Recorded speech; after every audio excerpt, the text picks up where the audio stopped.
एकत्रित आजच्या या ज्ञानयज्ञामध्ये जे भगवंतांनी सोप्यातून सोपं, सहजातून सहज आणि आपल्या छोटीशा बुद्धीमध्ये संपूर्ण विश्वाचं ब्रह्मज्ञान संग्रहित होईल असा उपाय श्रीमद भगवद्गीतेमध्ये सांगितलेला आहे.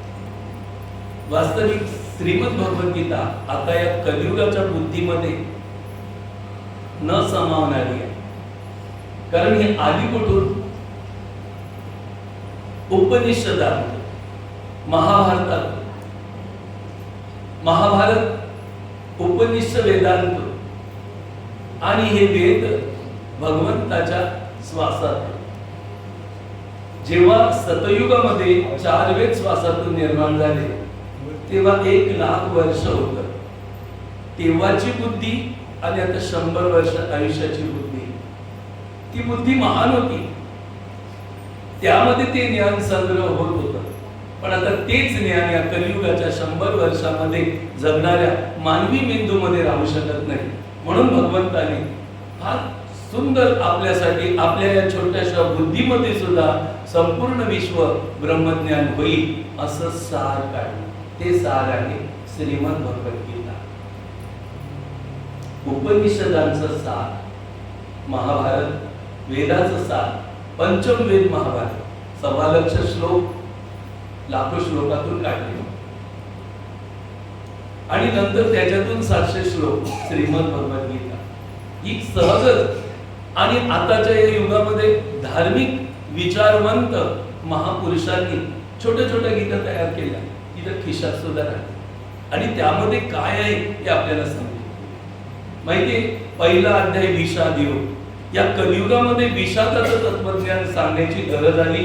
म्हणून भगवंतांनी या कलियुगामध्ये अर्जुनाच्या ज्या झालेल्या विषाद युगाला कसं निवारण करायचं त्याचं तत्वज्ञान. विषाद तर सगळ्यामध्येच आहे. विषादाशिवाय या कलियुगाला महत्व नाही.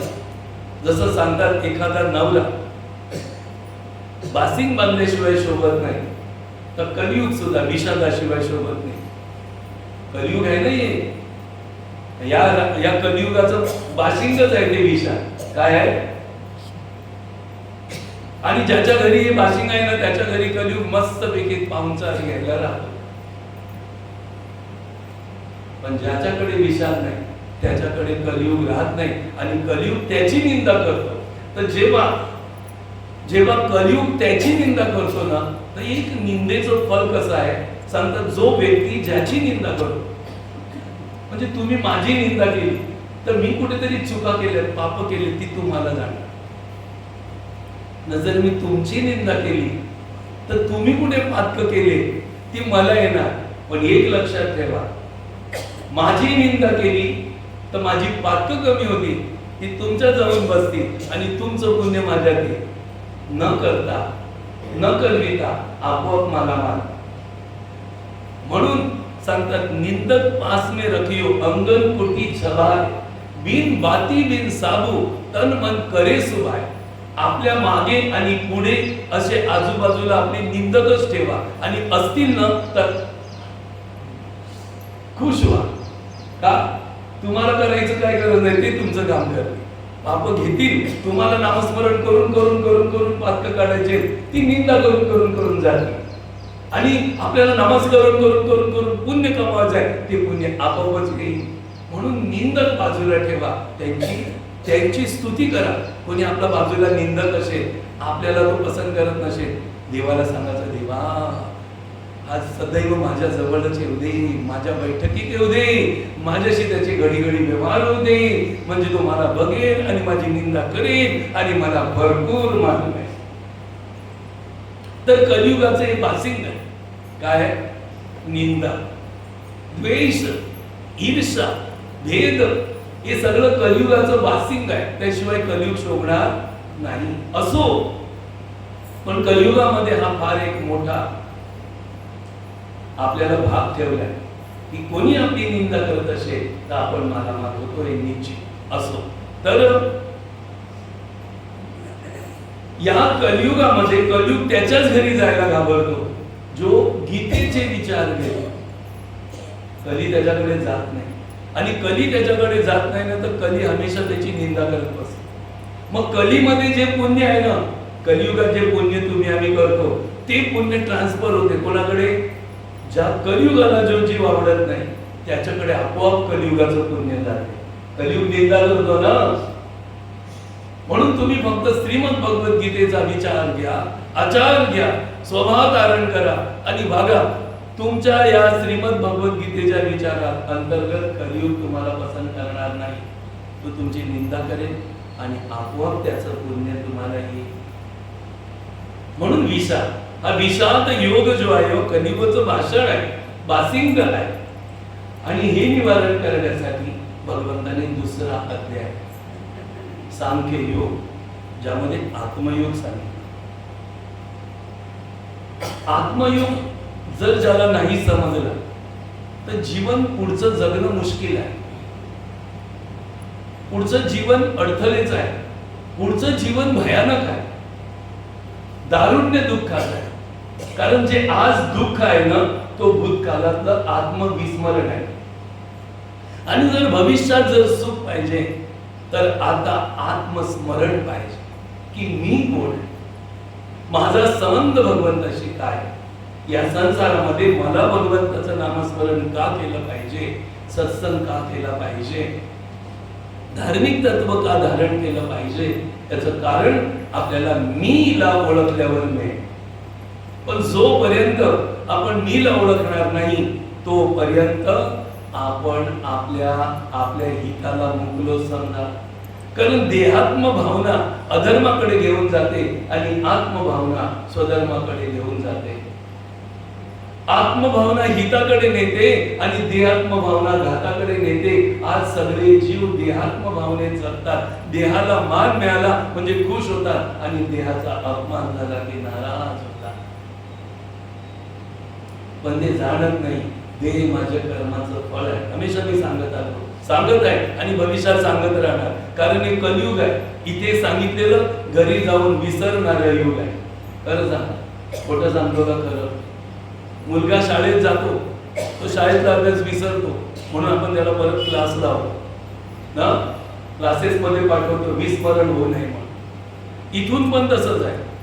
इथून तुम्ही ही शाळा आहे, आजची हजेरी तुम्ही दिली, पण तिकडे घरी जाऊन विसरा. क्लास पाहिजे तर माझ्या घरी या. रामकृष्ण हरी बोला. तर सांख्य योग, आत्मयोग सांगितला का तो विषाद निघण्याचा आहे.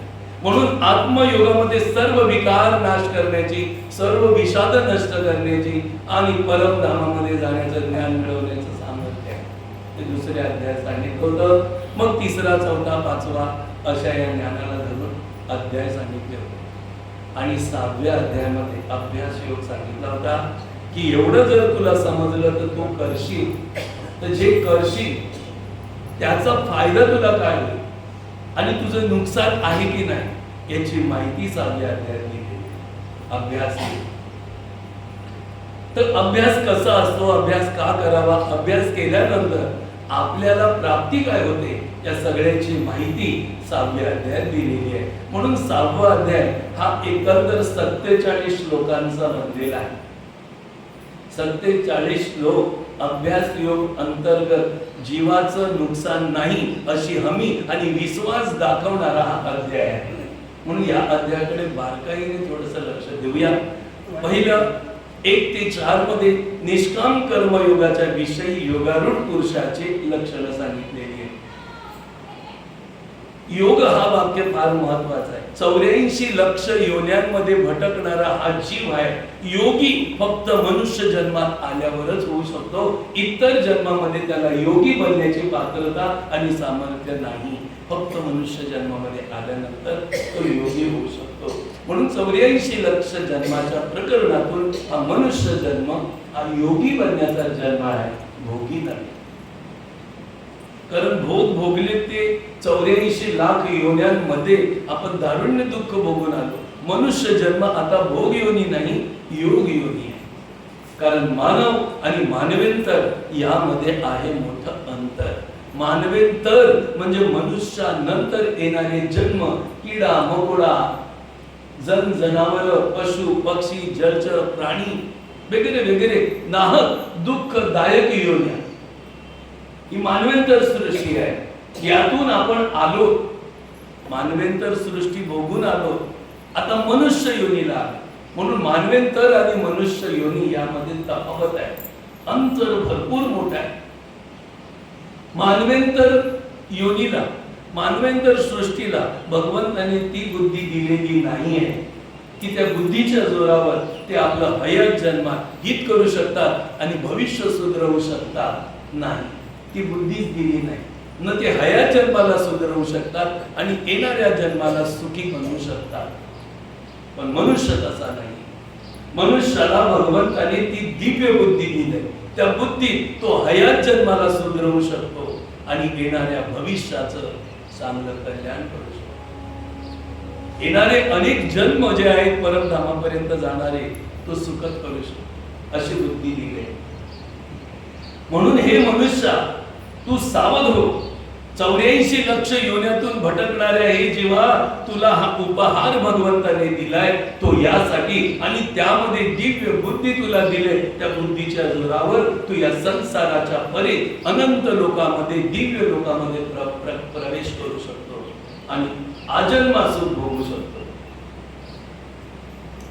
पण बुद्धीचा उपयोग करशील तेव्हा, जर बुद्धीचा सदुपयोग करणार नाही तर परत फसतील आणि ज्याच्यातून आला त्याच्यात परत जाशील. कशातून आलो आपण? 84 लाख काल चक्राच्या फेरेतून आलो, भयानक दुःखातून बाहेर आलो. आणि आता त्या दुःखाला मिटवण्यासाठी, नष्ट करण्यासाठी, त्याला दूर करून चांगल्या लोकात जाण्यासाठी आपल्याला भगवंताने मनुष्य जन्म आणि दिव्य बुद्धी दिली. त्या बुद्धीचा उपयोग करा, उपभोग नव्हे. उपयोग करा तर पुढे प्रसन्नता प्राप्त होईल, आनंद प्राप्त होईल, आपलं हित आपल्याला समजायला लागेल. पण उपभोग करा तर अप्रसन्न राहा. आपल्यावर अनेक आक्रमण घाताची होती, आपल्यामध्ये राग, द्वेष, ईर्ष्या, भेद, निंदा या अनाठाई आपलं असं जाल करून ठेवतील आणि आपलं जीवन गोंधळून जाईल. आणि गोंधळलेलं जीवन 84 लक्षाला जाते, मोक्षाला नाही जात. म्हणून या गोंधळलेल्या जीवनाला सुधरवण्यासाठी श्रीमद भगवद्गीता, गीतेचं ज्ञान, यामध्ये निष्काम कर्म योगाचा विषय आणि योगारूढ पुरुषाची लक्षणे या 4 श्लोकात सांगितले. पुढे 5 ते 10 मध्ये आत्म उद्धाराची प्रेरणा दिली. आत्म उद्धार कसा करायचा त्याची प्रेरणा आणि भगवत प्राप्ती झालेल्या पुरुषांची काही लक्षणं सांगितले की ती लक्षणं आपल्यात आली असतील तर भगवंताची कृपा आपल्यावर झाली असं समजायचं. नसतील तर भगवंताची कृपा झाली नाहीये, मग कृपा संपादन करण्यासाठी काय करावं लागतं ते या शरीरातून ते करावं, अशी आपल्याला त्याच्यातून प्रेरणा मिळते. पुढे 11 ते 32 मध्ये ध्यान योगाचं सविस्तर वर्णन केलंय की इवलेसे बिंदुले त्यात जग कोंदले, असं या एका बिंदुल्यामध्ये आज विश्व आपण दर्शन करू शकतो. एक सामर्थ्य भ्रुकुटीमध्ये आहे आणि त्या भ्रुकुटीमध्ये प्राणाला आणण्यासाठी काय काय कसा कसा अभ्यास करावा लागतो त्याची माहिती आपल्याला दिलेली आहे आणि त्याचं सविस्तर वर्णन केलेलं आहे. आणि असा जो सविस्तर वर्णन ऐकून ललाईत इच्छित आणि सांगतात की आस्तिक होऊन त्या भक्तीला लागतो आणि लागता लागता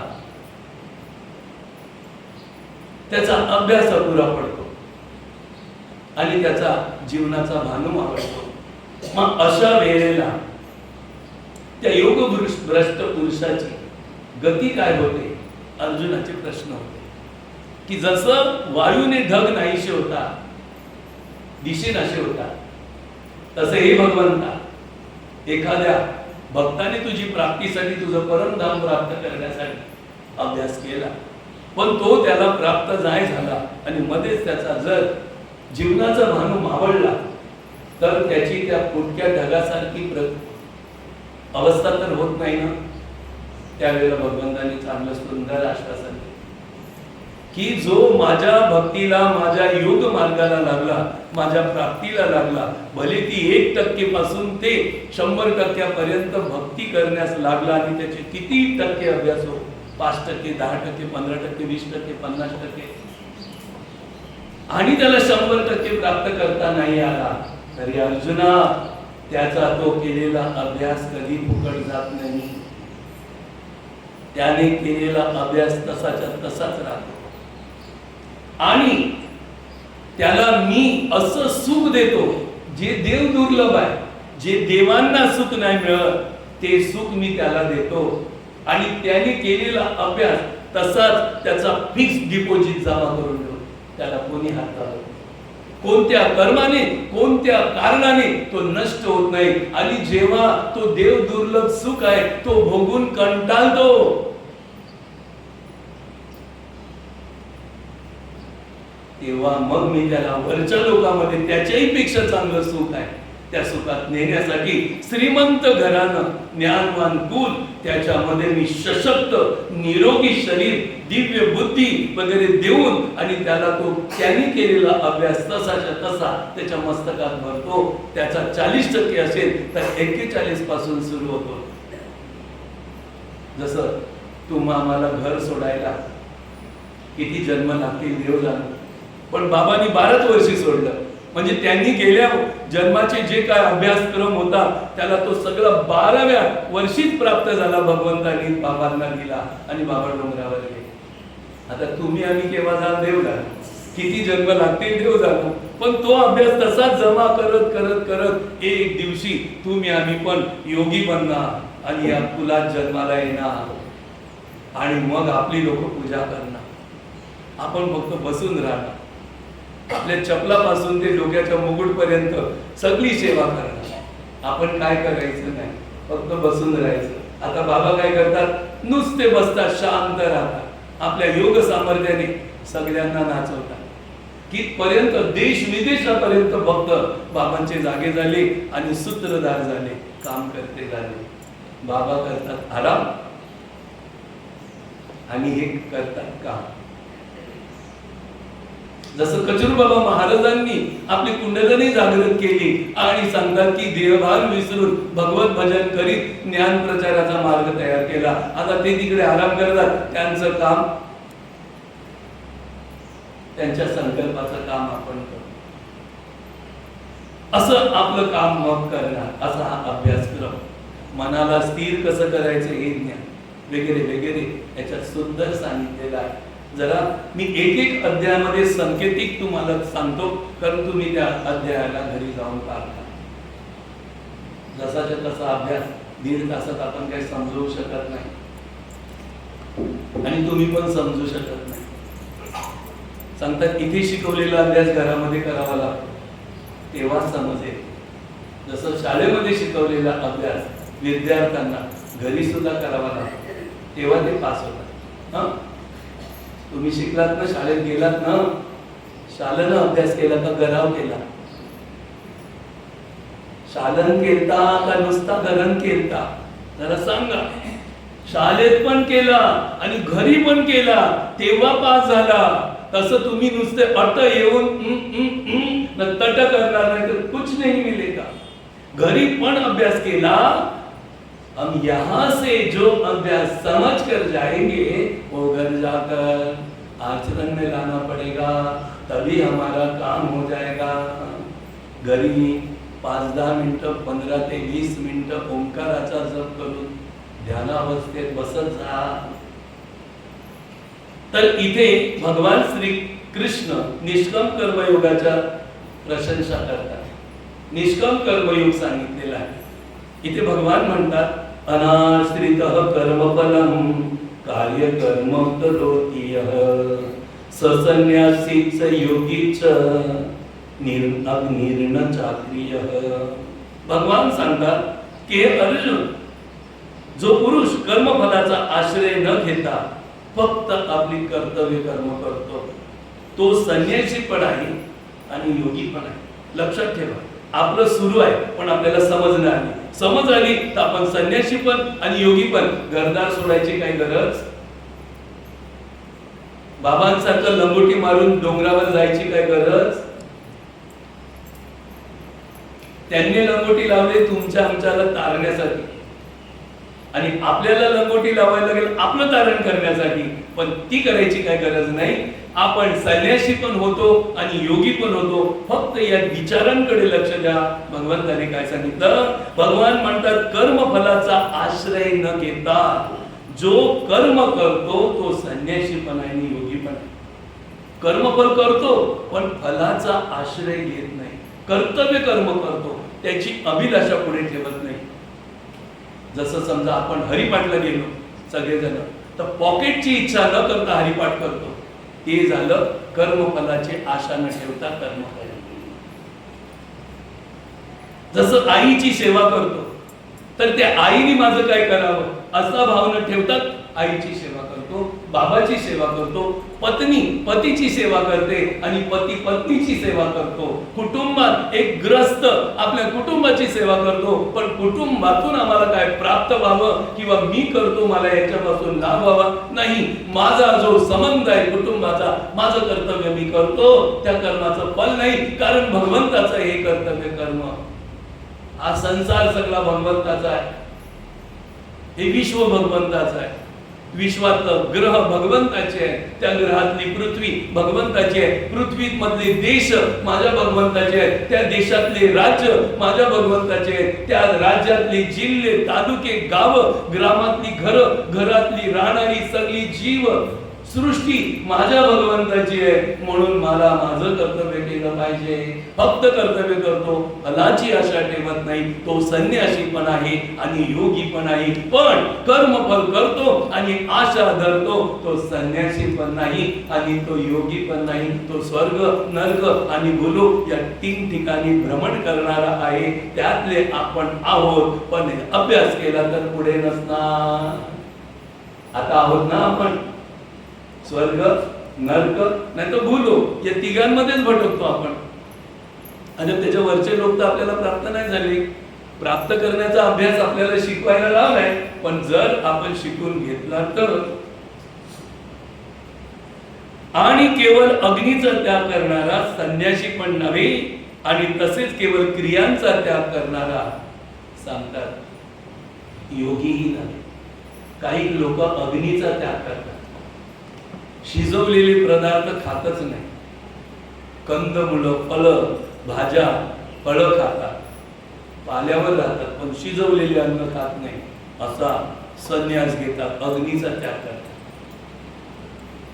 पण जे कर्म करतात त्याचा फलाचा अहंकार करतात. मी करतो, मी एवढा त्याग केला, मी तपस्वी, मी योगी, मी असा, मी तसा, म्हणून तो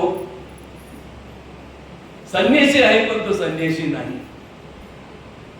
आणि काही जण कर्माचा त्याग करतात, घरदार सोडतात, पत्नी सोडतात, मुलंबाळ सोडतात, काही कर्म करतच नाही, बस एका ठिकाणी बसून भगवंताचं ध्यान करतात, भगवंताचं पूजन करतात, बाकी सगळी कर्म त्यागून देतात. ते योगी पण नाही. कारण ते त्यागत असतील तर संसाराची घृणा करून ते सर्वस्व सोडत असतील, पण त्यांच्यात अहंकार आहे. कारण संसार हे रूप साकार भगवंताचा आहे, निराकार भगवंताचा आहे. कोणाला त्यागू नका, आणि काही केलं तरी त्याचा अभिमान आणि गर्व धरू नका. कर्तव्य कर्म करा, त्याची फलाशा धरू नका. जर एखादा संन्यासी झाला पण तो अहंकार करत असेल आणि कर्मयोगी झाला तो अहंकार करत असेल, त्याबद्दली तुम्ही आम्ही कर्म करता करता फलाची आशा न ठेवता पतीची सेवा करणं माझं कर्तव्य, पत्नीची सेवा करणं माझं कर्तव्य, सासू सासऱ्यांची सेवा करणं माझं कर्तव्य, आई बाबांची सेवा करणं माझं कर्तव्य, मोठ्या भावाचे आज्ञा पालन करणं माझं कर्तव्य, या समाजाची सेवा करणं माझं कर्तव्य, त्या कुटुंबाची सेवा करणं माझं कर्तव्य. जर मी एखादा साधक आहे, शिष्य आहे, तर सत्संगाची सेवा करणे माझं कर्तव्य. गुरु आहे तर मी सत्संगाची सेवा करणं हे माझं कर्तव्य आहे. मला त्याचं फळ नाही पाहिजे, ते माझं कर्तव्य मी प्राप्त करतो. परिणाम जे असेल ते समत्वात राहतो. तो संन्यासी पण आहे आणि योगी पण आहे. किती मस्त सुलभ आणि सोपं रीतीने आपल्याला तत्वज्ञान सांगितलं. आपण संन्यासी पण होऊ शकतो आणि योगी. जे खाता खाता देता देता जाता येता उठता बसता आपल्याला हा योग प्राप्त होऊ शकतो. किती सोपं आहे. पण अडते आपल्या इथे की मी केलं हे बोलू, मी करतोय बोलू, मी करणार आहे बोलू. नका, त्या सगळ्या कर्माच्या फलाचा न्यास करा. म्हणून त्याला सांगितले निष्काम कर्मयोग. किती सुंदर माहिती. जेव्हा असा स्वभाव होईल ना, तर घरातली व्यक्ती जर आपल्या उलट चालत असेल तरी आपल्याला त्याचं दुःख नाही होणार. ते उलट चालतो त्याला दुःख तर त्याचं भोगावंच लागतं. आपण सरळ राहायचं, आपलं कर्तव्य कर्म करत राहायचं. न पतीला नाव ठेवायचं, न पत्नीला, न सासू सासऱ्यांना, न आई बाबाला, न मित्रांना, न गुरुला, न पंथाला, न देवांना, कोणालाहीच नाव न ठेवता ही सगळी रचना माझ्या एक ईश्वराची आहे. एक वृक्ष जेव्हा भगवंत बनवतो तर तो एकच नसतो, त्याला अनेक मुलं असतात, आतमध्ये अनेक असतात. तेव्हा ते झाड उभं राहतं. भले बांधा एक असेल पण त्याला डहाल्या अनेक असतात, फांद्या अनेक असतात, पालवी अनेक असतात, फल अनेक असतात, वाकडी तिकडी पानं असतात, सरळ उच नीच पानं असतात, वाकडी तिकडी फलं असतात, किडकी चांगली फलं असतात, सडलेली पडलेली पानं चांगली पानं असतात, पण ते सगळं मिळून एक वृक्ष असतो. तसं हे भगवंताचा संसार वृक्ष, याच्या चांगली वाईट, ज्ञानी अज्ञानी, सद्गुणी तमगुणी रजगुणी, पापी पुण्यात्मा, चांगले वाईट, रोगी आरोगी, शत्रू मित्र, हे सगळा एक संसार वृक्ष, साकार वृक्ष माझ्या भगवंताचं रूप आहे. माझं फक्त कर्तव्य कर्म करणं आहे. पापी आणि पुनीत या दोघांच्या भेदात मी पडणार नाही, चांगला आणि वाईट यांच्या भेदात मी पडणार नाही. बस माझं कर्तव्य कर्म करेन. किती हा श्लोक चांगलं तत्वज्ञान देतो. असा स्वभाव झाला तर त्याला संन्यास घेतल्याचं फल आणि योगी झाल्याचं फल. सांगा, लंगोटी नेसून जंगलात राहणं बरं की सगळं काही सोडून एका ठिकाणी बसून मरून मरून जीवन जगणं बरं, का सगळं करून अकर्त जीवन बरं? सांगा. पाणीपुरी, भेलपुरी, शेवपुरी खाऊन पण संन्यासी आणि योगी, आया बहिणी भाऊ मध्ये राहून सुद्धा टीव्ही पिक्चर हिंग सगळं मौज मजा करूनही, सांगा, जे कराल त्या कर्मामध्ये आसक्त होऊ नका, तुम्ही योगी आहात आणि संन्यासी पण आहात. किती मस्त श्रीमद भगवद्गीता. हा श्लोक किती संपूर्ण चांगला सांग. मला तर असं वाटतं ही माझी आईच आहे, हिला मी कधी सोडणार नाही, अशी जपडून धरीन, हिच्या कुशीतच राहील, कधीच आईपासून दूर होणार नाही. आणि खरं मी जेव्हा लहान नवीन साधक होतो, माझा जन्म 1984 साली झाला. तेव्हापासून आजपर्यंत हे 16 वर्ष आणि 25 म्हणजे 41 वर्षाचा मी आहे. रामकृष्ण हरी बोला. अगोदरच्या त्या आयुष्याची काही किंमत नाही, ती धूस आहे, त्याची काही किंमतच नाही. जे 19 वर्ष अगोदरचे ते माझे नव्हते. खरा जन्म माझा 1984 साली झाला. या दिवशी कानामध्ये मंत्र आणि भ्रुकुटीमध्ये रूप बघितलं. कानी जे पेरले व्यापक, जे भ्रुकुटी म्हणजे डोळ्या जे दाविले व्यापक झाले त्याची होती. त्याच दिवसापासून आत्मप्रकाश बघितला, त्यापासून माझा जन्म झाला. म्हणजे ज्या दिवशी मंत्र दीक्षा होते त्याच दिवशी जन्म. अगोदरचे जन्म खोटे आहेत. वाढदिवस करा तर त्या दिवसाचा करा, जन्मदिवस करा तर कोणत्या दिवसाचा करा? ज्या दिवशी सद्गुरूने आपल्याला आपलं रूप दाखवलं. जेची शनी अनुग्रह केला तेची शनी मुक्त झाला. बंधन काही आत्म्याला बोलूची नाही, त्या दिवशी आपला जन्म होतो. गोकुलाष्टमीच्या दिवशी माझा जन्म झाला, कृष्णाचा झाला. त्या दिवशी रात्री मंत्र दीक्षा झाली, म्हणजे असं सांगतो. त्या दिवशी मामांनी मला सांगितलं, विजय आज उपास करायचा आहे. गुरु करणार आहेस ना? हा हा गुरु करणार आहे, उपास कर. मी उपास, आता मला पण माहिती नाही गुरु काय असतो काय नाही, अजिबात 0-0, पण गुरु करणार आहे. बस गोकुलाष्टमीच्या दिवशी मंगल दीक्षा करायची. आता माझ्या छातीवर असतात हिम्मत आली, मी गुरु केला. मी आता गुरु केलं म्हणजे मी किती सुधरलो. त्यावेळेला असं वाटतं मी गुरु केलं, तुम्हाला असा अहंकार झाला पाहिजे, तेव्हा ज्ञान प्राप्त होते. आणि जेवढे गुरुबंधू भेटतील ते भेटले की आनंद वाटायचा. तुम्हाला पण असा वाटला पाहिजे, देव पाहिजे तर. जेवढे सत्संगी भेटतील आले का जीवा या या घरी घरी बसा, चहा पाणी करा, असं तसं जीवाला जीव द्यावाचं वाटतं. त्यावेळेला असं मला वाटत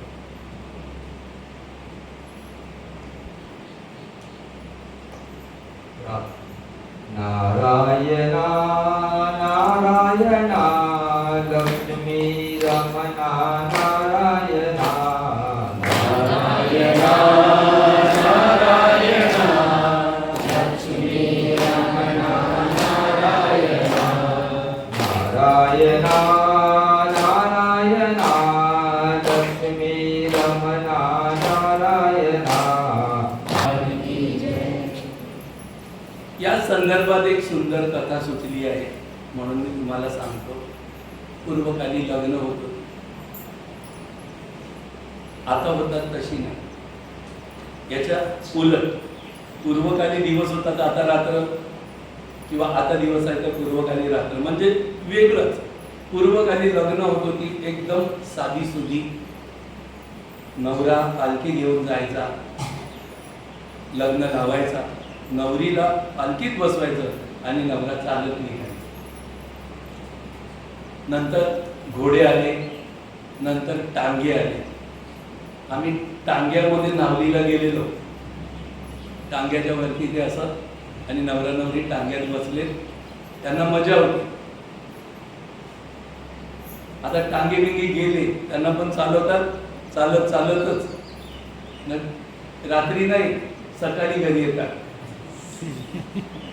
पूर्वकाली नावल संध्याकाळच्या आत आली पाहिजे, रात्र नावलीवर झाली नाही पाहिजे असे नियम होते.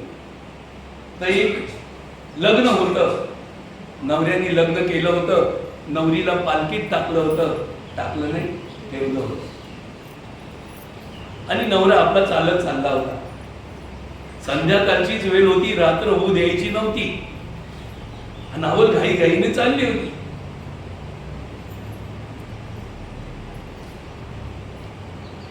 तर नवरी पालखीतून बघते आता माझं गाव लागलं.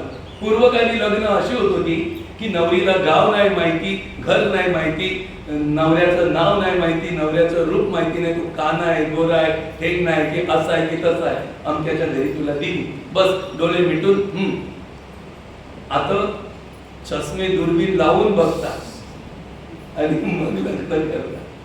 असं पूर्वकाली होती ती साधी सोय होती. तर नवरी पालखीतून अशी बघते की आता माझं गाव लागले, तर बघू काय आहे. तर असा पडदा उचलला तर एक शेतकरी शेत कापत होता. असा कापतोय कापतोय कापतोय. तर हिने विचारलं, दादा काय करतोस? तर बोलते, ताई कापायला लागलोय. माहितीये मला, दिसते, पण बोल दादा, खाल्लेलं आहे की खायचं आहे? नवऱ्याची शीर उभी राहील. असं काय विचारते, खाल्लेलं आहे की खायचं आहे? आता तुम्ही कापत आहे त्या धानाला तुम्ही असा प्रश्न कराल का, बाय खाल्लेलं आहे की खायचं आहे? शीर उभी राहील. तर तिकडनं आवाज आला, बाय खाल्लेलं आहे ग, खाल्लेलं आहे. त्याची अद्याप शीर उभी राहिली. अरे धान अद्याप शेतात आहे, खाल्लेलं कसं झालं? आता माझी बायको एकदम वेडी आहे, आता काय करू? आलिया भोगाशी असावे सादर, बुद्धीने कमजोर माझी बायको आहे, आता केलंय तर तिच्याच बरोबर आहे. पूर्वकाली असं कसा नवरा असेल, बोत्रा तोत्रा, ताला काना टेंगणा दारोड्या, तरी त्याच्याच बरोबर बायको राहणार, घरी येणारच नाही. चला आलिया भोगाशी असावे सादर, बायको माझी आता वेडीच आहे, कसं प्रश्न करायचे ते पण माहिती नाही, खाल्लेलं की खायचंय? ते येड्याने पण उत्तर दिलं, खाल्लेलं आहे. असो, जे असेल ते असेल, आता आलिया भोगाशी असावे सादर. जसा संसार आहे तसा त्याच्यातच आनंद मानण्याचा प्रयत्न करा. ईश्वर मिळतो, असं पाहिजे तसं पाहिजे, अमक झालं पाहिजे तमक झालं पाहिजे. या गोष्टी जर आपण धरल्या ना, तर आपल्याला 1000 जन्म दिले ना देवाने, तरी आपल्या इच्छा पूर्ण नाही होणार आणि आपल्या मनासारखा संसार होणार नाही. कारण हा परिवर्तनशील काल बघितलं तसं आज नसतं.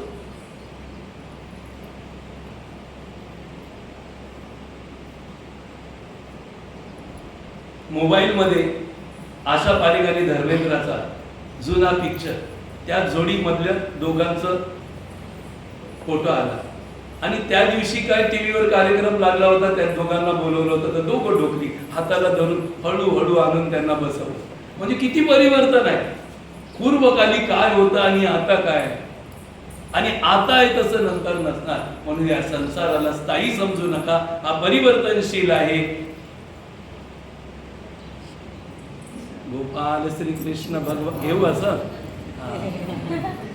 हे देवा याला सत्संगी बनव. ती आहे का मुलगी आहे, देवा याला सत्संगी बनव आणि सासू सासऱ्यांची सेवा करणारी बनव, आई बाबांच्या आज्ञापालन करणाऱ्या बनव आणि नवऱ्याची सेवा करणारी बनव आणि समजा जी मुलं येतील त्यांना मस्त जिजाऊ सारखं संस्कार देणारी बनव देवा, संसारी देणारी बनव. आता हिला वाटेल मावं काम झालं.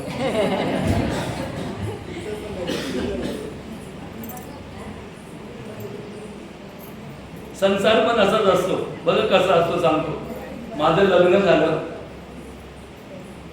4 वर्ष झाली तरी मुलगा काय होत नव्हता. तर लोक टोमल्या मारत होते, एकतरी पाहिजे होता, काहीतरी पाहिजे होतं, काहीतरी पाहिजे होतं. दैव योगाने देवाने ऐकलं, मुलगा झाला. आता लोकांचं बंद, तर दुसरं चालू झालं, पाठीवर कोणतरी पाहिजे होतं, पाठीवर कोण. आता पाठीवर झालं का मग कुठं पाहिजे होतं. हा संसार जसा आहे तसा आहे, तसाच भोगा. संसार जसा मिळाला तसा आनंदाने भोगा, कोणाचं ऐकून भोगू नका. कारण बोलणारी सगळी दाही बाजूने आहे. ऐकायचं कोणाचं, आपल्या परिस्थितीनुसार आपल्याला ईश्वर प्राप्त करायचा आहे. ईश्वर प्राप्त करून संसार करता आला तो चांगला आहे, किंवा संसार करून ईश्वर प्राप्ती झाली तर तो संसार खरा सुखाचा आहे. असो, तर सांगायचं तात्पर्य होतं, माझी बायको वेडी आहे, आता तिला का अक्कल नाही, प्रश्न करायचे काय माहिती नाही. असो, आता आली भोगाशी असावे सादर. अद्याप थोडं पुढे नावत गेली, तेवढ्यात एक या संस्कार सारखा मुलगा गळ्यात तंबोरा घेतला, हातात चिपल्या, रामकृष्ण हरी जय जय रामकृष्ण हरी, रामकृष्ण हरी जय जय रामकृष्ण हरी करत करत चालला. हिने परत पडदा उचलून बघितलं तर तो मुलगा दिसला. अरे बाळा, एवढ्या सकाळी सकाळी कुठे चालला. आता नवऱ्याची शिर अद्याप उभी राहिली. ही संध्याकाळ आहे आणि हिला सकाळ दिसते, म्हणजे माझी बायको डाफी आहे. आता काय करायचं. आलिया भोगाशी असावी सादर, संध्याकाळला सकाळ करते. तेवढ्या तो मुलगा सांगतो, ए ताई, अगं रात्र व्हायच्या अगोदर माझं काम करायचं आहे, म्हणून मी सकाळी सकाळी निघालो. आता याला पण सकाळ दिसते, आपण डापा आहे की काय, आपण आंधळा आहे की काय. बघितलं, आलिया भोगाशी असावे सादर. मग घरी नावल पोचल्यानंतर गुरु आले होते, विजयानंद महाराज. त्यांच्या घरी सगळेजण नमस्कार करायला. नमस्कार करता करता करता करता मग सरते शेवटी नवी नवरी नमस्काराला आली. डोक्यावर पदर घेतला, पाया पडला, गुरुने आशीर्वाद दिला. विचारलं, बेटा किती वर्षाची आहेस तू. तर नवरा बाजूलाच होता.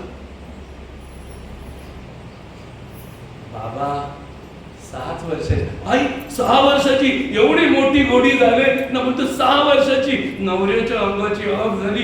गुरु गेले की झाडू घेतो आणि आता तिला फोडूनच काढतो. तेव्हा असं होतं, बायकांना किती मारलं तरी बायका हुकासू करायच्या नाही. पण आता नुसतं पटारून बघितलं तर सासूचं आवडलं नाही का, सासऱ्याचं नाही आवडलं का. आता झाडू घेऊन हिला मारूनच सुधरवायला लागेल. तेवढ्यात गुरुदेवांनी विचारलं, बेटा तुझा पती किती वर्षाचा आहे.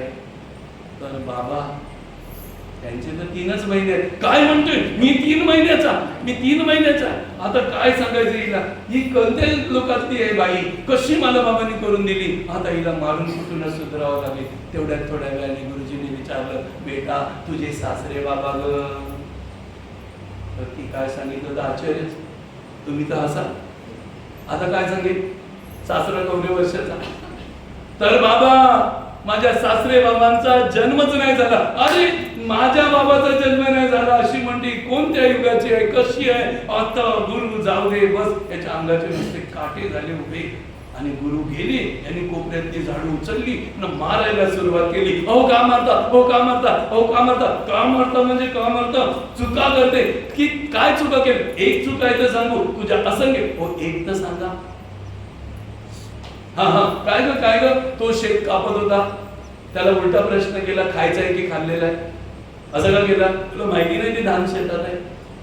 हो यासाठी मला मारता का. हा हा यासाठी मारतो. उलट विचारलं म्हणून. हो मी बरोबर विचारलं आणि त्याने बरोबर जबाब दिला. मी वेडी नाही, तो पण वेडा नाही. वेडी तर तुम्हीच आहे, तुम्हालाच नाही समज. कसं कसं.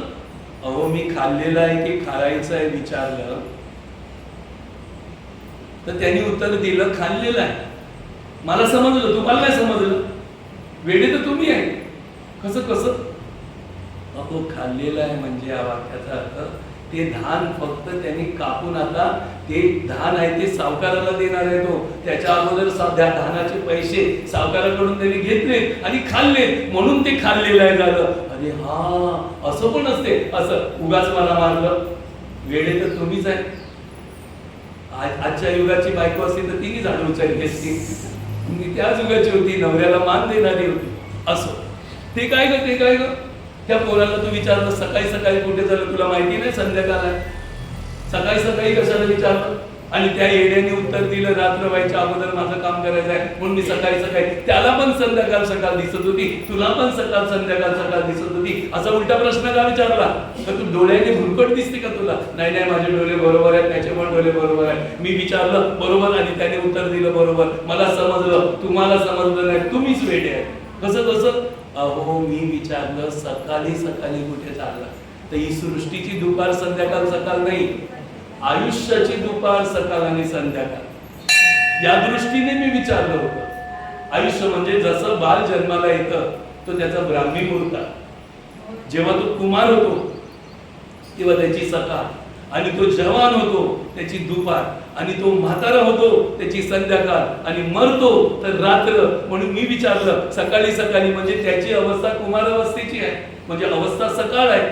म्हणून विचारलं कुठे चालला. तो म्हणाला मरण म्हणजे रात्र, रात्र म्हणजे मरण, म्हणजे रात्र व्हायच्या अगोदर, मरण यायच्या अगोदर माझं काम करायचं आहे म्हणून मी सकाळी सकाळी निघाल. समजलं का. होय होय बायको तर पक्की शानी दिसते. मी तर तिला वेडा समजलो होतो. पक्की शानी आहे, पक्की ज्ञानी. ते कसं ग, ते कसं. तू 6 वर्षाची, मला 3 महिन्याचं, आणि माझ्या बाबाचा जन्म नाही झाला. अहो मी बरोबर विचारलं गुरुदेवानी, मला समजलं, तुम्हाला समजलं नाही. अद्याप तुम्हीच अज्ञानी आहात. कसं कसं जरा मला पटवून जा. तेव्हा तिने पटवून सांगितलं मी 6 वर्षाची अशी देहाने, मी बरी 22-25 वर्षाची आहे, पण तो देह नाशिवंत आहे ना. त्या देहाचं आयुष्य काय मोजतात सांगा. किती जन्म झाले ते नाही वाढदिवस करत. याच जन्माचे का वाढदिवस करता. याच्या अगोदर का तुमचा जन्म नव्हता का. भ्रम आहे ना. चाणक्यांनी 9 गोष्टी कोणाला सांगू नये सांगितल्या.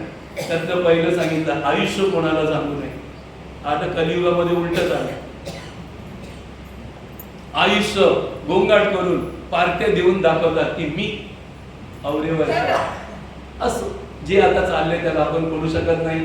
त्याला समजून, त्याला पचवून पुढे जायचंय. आता जे जे काय होईल कलियुगामध्ये ते आपल्याला सहनच करावं लागेल. आपल्याला त्यांची निंदा करून चालणार. आता गुरु सुद्धा खरे नसणार. तुम्हाला गुरु मिळाला एखादी फसवणारा असेल, जरा पारखून घ्या, मडकं वाजवतो तसं. आणि चांगल्या गुरुचा शोध घ्या. अद्याप शोधा, फसवणूक तर नाही ना. जरा मडकं वाजवा, आयुष्य वेळ घालवू नका. चांगला गुरु शोधा, आध्यात्मिक गुरु शोधा. आत्मज्ञान देणारा गुरु शोधा आणि त्या गुरुची मंत्र दीक्षा घेऊन आपलं काम करा, नुसते असे रखडत बसू नका. तर सांगतात मी मंत्र दीक्षा घेतली ज्या दिवशी मी आत्म्याचं रूप बघितलं तो दिवसापासून मला 6 वर्ष झाली. आणि तुम्ही माझ्या बाबांनी सांगितल्यावर जावई बापू आमच्या गुरुकडे या, तेव्हा तुम्ही आले आणि मंत्र दीक्षा घेतली. ते 3 महिने झालेत आतापासून आणि तुमच्या बाबाने घेतलीच नाही म्हणून त्यांचा जन्म झाला नाही. रामकृष्ण हरी बोला. मग जन्म हा वाक्य कधी ठरतो, जन्म कधी होतो आपला, ज्या दिवशी आपण आपल्या स्वरूपाचं ज्ञान गुरुकडून घेतो त्या दिवशी खरा आपला जन्म. हे सगळे जन्म जे हजारो लाखो युगात झाले त्याची काही किंमत नाही. किंमत आहे आत्मज्ञानाची. म्हणून इथे आत्मज्ञानी मनुष्य निष्काम कर्मयोगी होतो. ज्याला कळते की मी आत्मा आहे त्याला या शरीराच्या कर्तव्य कर्माशी फक्त भाग असतो, त्याच्या फळाशी नसतो. कारण तो ती फळं मागत नसतो, ती फळं अशी सोडत असतो आणि म्हणून तो निष्काम कर्मयोगी होतो. म्हणून अध्यात्म ज्ञान हे महत्वाचं आहे. दुसऱ्या श्लोकामध्ये संन्यास आणि कर्मयोग यांच्या एकतेचं प्रतिपादन केले. संन्यास सुद्धा ते घड्याळ बरोबर नाही तर मला फसवून टाका. नाही तर त्या घड्याळात बघायला लागले तर तुमचे 12 वाजतील. बरं झालं मी बघितलं तर 5च मिनिटं राहिले. बरं चला 5 मिनिटं राहिले. दुसऱ्या श्लोकामधलं तात्पर्य थोडंसं सांगतो आणि मग आपण भगवंताचं भजन करू, नामस्मरण करू आणि काही सूचना तुम्हाला द्यायच्या आहेत त्या देऊ. यम संन्यास मिति प्राहुर योगम तम विधि पांडव न संन्यस्त संकल्पो योगी भवती कंचन. भगवान श्री कृष्ण म्हणतात की हे अर्जुन, ज्याला संन्यास असे म्हणतात तोच योग पण आहे असे तू समज. कारण संकल्पाचा त्याग न करणारा कोणी पुरुष योगी होऊ शकत नाही. नुसता कर्माचा त्याग करणारा कोणी संन्यासी होऊ शकत नाही. तर जो संकल्पाचा त्याग करतो तो योगी पण आहे आणि संन्यासी पण आहे. आता संकल्पना म्हणजे जे कर्म करतो त्याची इच्छा, वासना, आशा याला जो त्यागतो तो खरा संन्यासी. मी एवढं केले मला एवढं मिळालं, मी असा करतो मला हे मिळेल असं भाव नका करू. कर्तव्य कर्म करा, संकल्पाचा त्याग करा, काही मागू नका देवाकडे आणि कोणाकडे अपेक्षित कर्म करू नका. धर्मपत्नी आहे माझी, तिला असं बोलायचं नाही मी काम करतो, मी एकटा खपतो तेव्हा तुला मिळते. आई बाबांनी मुलांना बोलू नये आम्ही आहोत म्हणून तुमचं संगोपन झालं. मुलांनी आई बाबांना बोलू नये तुम्ही आमच्यासाठी काय केलं.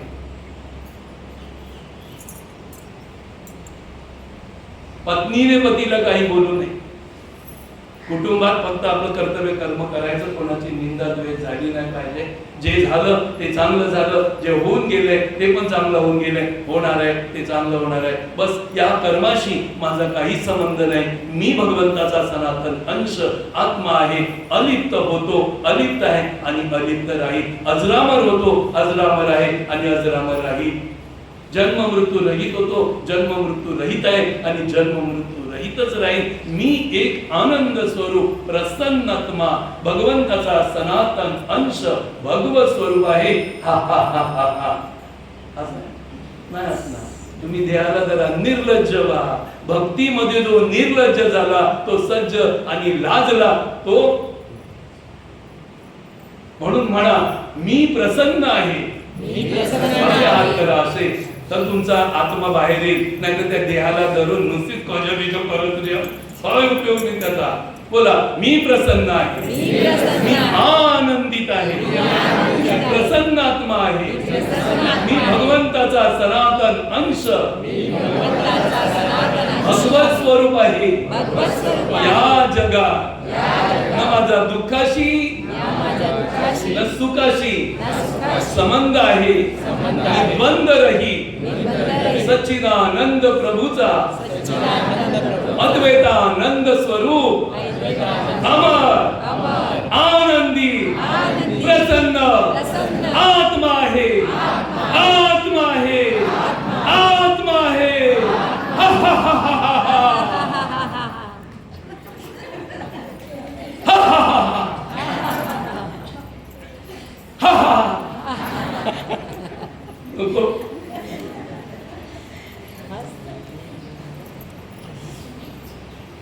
चला.